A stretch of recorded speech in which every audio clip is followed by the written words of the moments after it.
जगप्रेरणा digital न्यूजमध्ये आपलं स्वागत आहे। पाहूया आजची सर्वात मोठी बातमी। स्थानीय गुन्हे शाखेची मोठी कारवाई। 2 किलो 70 ग्राम गांजासह एकाला अटक।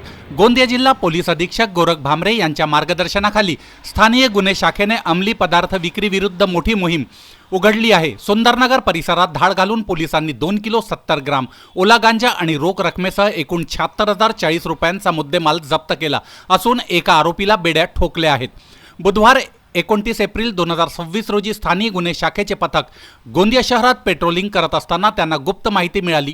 सुंदरनगर येथील रहिवासी इम्रान मुस्ताक शेख वय 30 वर्ष हा आपल्या राहत्या घरी अवैधरित्या गांजा साठवून त्याची विक्री करत असल्याची माहिती पोलिसांना मिळाली होती। माहिती मिळताच पोलीस निरीक्षक पुरुषोत्तम अहेरकर यांच्या नेतृत्वाखालील पथकाने सुंदरनगर येथील संशयिताच्या घरावर छापा टाकला। घराच्या हॉलची झडती घेतली असता एका पांढऱ्या रंगाच्या प्लास्टिक पिशवीत पाने, फुले आणि बिया मिश्रित 2 किलो 70 ग्रॅम हिरवा ओला गांजा मिळून आला।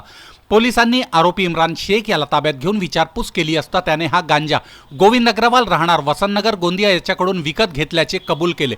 तसेच गोविंद अग्रवाल याने हा माल त्याच्या इर्टिका कारच्या चालकामार्फत पुरवल्याची माहिती समोर आली आहे। या प्रकरणी गोंदिया शहर पोलीस ठाण्यात NDPS कायद्यान्वये गुन्हा दाखल करण्याची प्रक्रिया सुरू आहे। ही कारवाई पोलीस अधीक्षक गोरख भामरे, अप्पर पोलीस अधीक्षक अभय डोंगरे यांच्या सूचनेनुसार स्थानिक गुन्हे शाखेचे पोलीस निरीक्षक पुरुषोत्तम अहेरकर, सपोनी वनिता सायकर आणि त्यांच्या पथकाने यशस्वीरित्या पार पाडली।